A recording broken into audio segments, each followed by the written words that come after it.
Ketika punya anak yang soleh atau solihah, melakukan amalan baik, baca Quran sampai khatam, maka nggak ngomong saja, nggak ngomong, pahalanya ini sudah untuk orang tuanya, dengan tanpa mengurangi pahala orang yang baca.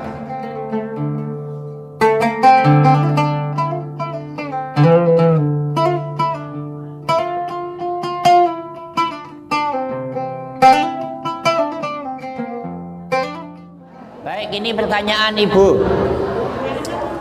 Ibu Tik tanya, satu, saya baca Al-Quran khatam. Setelah khatam, saya minta kepada Allah, ya Allah, fadilah barokah pahala baca Al-Quran saya kirimkan untuk orang tua saya, boleh apa tidak?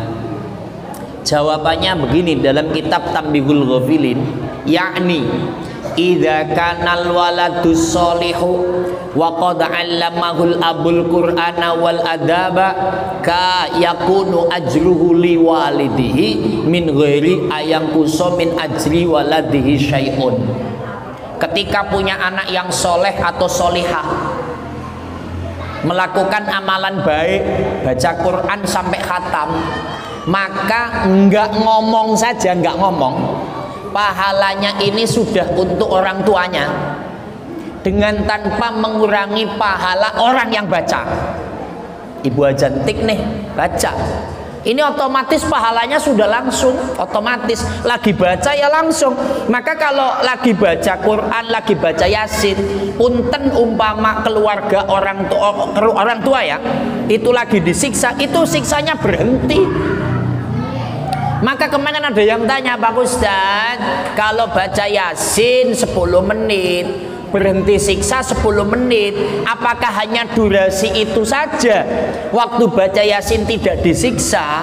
Jawaban analogi saya begini, anak di pesantren sekali kirim 300.000, itu untuk 1 bulan. Ya wes, itu contoh 300 kirim paling 1 jam, tapi kepakai untuk 1 bulan. 1 Yasin ya mudah-mudahan 1 bulan. Besok baca lagi, besok baca lagi. Maka kalau nengok penjelasan Tambihul Ghafilin, ibu baca Al-Quran, ibu ngaji seperti ini, pahalanya sudah untuk kedua orang tua yang hidup atau yang meninggal, dengan tanpa mengurangi pahala ibu. Ibu tetap dapat pahala, orang tua tetap dapat transfer pahala. Maka teruslah berbuat baik. 2, Ustadz, ada keluarga non muslim punya anak, anaknya mu'alaf, anaknya ngaji di majelis taklim Nurul Ikhwan. Karena anaknya ngaji, ada pelajaran doakan orang tua yang hidup atau yang meninggal, minimal doa Allahumma ghfirli dzunubi wali walidayya warhamhuma kama rabbayani shaghira. Ya Allah, ampuni dosaku dan dosa kedua orang tuaku, kasihani mereka sebagaimana mereka mengasihani aku waktu kecil.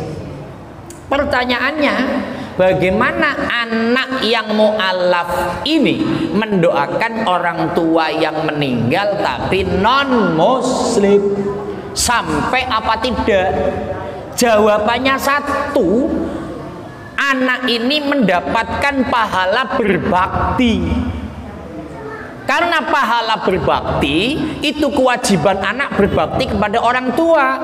Wa qadha rabbuka alla ta'budu illa iyyahu wa bil walidaini ihsana. Masih hidup ya berbuat baik, sudah meninggal berbuat baik. Mau mendoakan itu pahalanya pahala berbakti.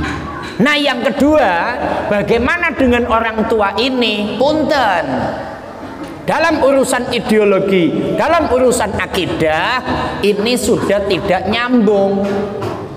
Maka mintaan ampunan dosa anak kepada orang tua tetap dosa. Orang tua tidak iman kepada Allah, tidak iman kepada Nabi, itu tidak bisa diampuni lantaran doa anak, karena nggak nyambung, bukan satu akidah, masih non muslim, masih kafir.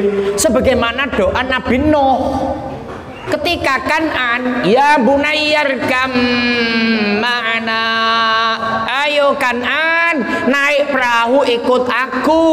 Kan'an jawab, enggak, aku akan sa'awi ila jabalin, aku akan naik gunung.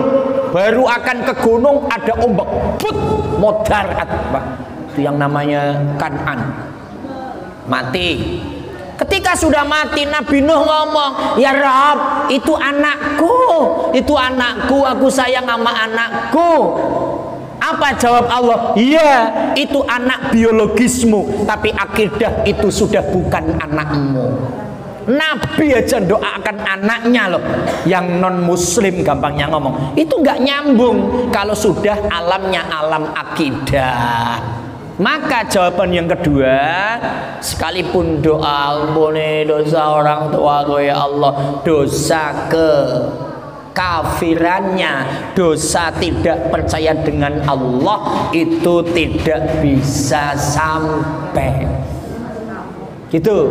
Tapi kalau yang pertama tetap mendoakan dapat pahala berbakti. Maka apa kata Nabi ketika paman Abu Thalib akan meninggal? Nangis paman, aku nggak bisa ngasih syafaat paman nanti di yaumul kiamah karena paman tidak mengucapkan 2 kalimat syahadat.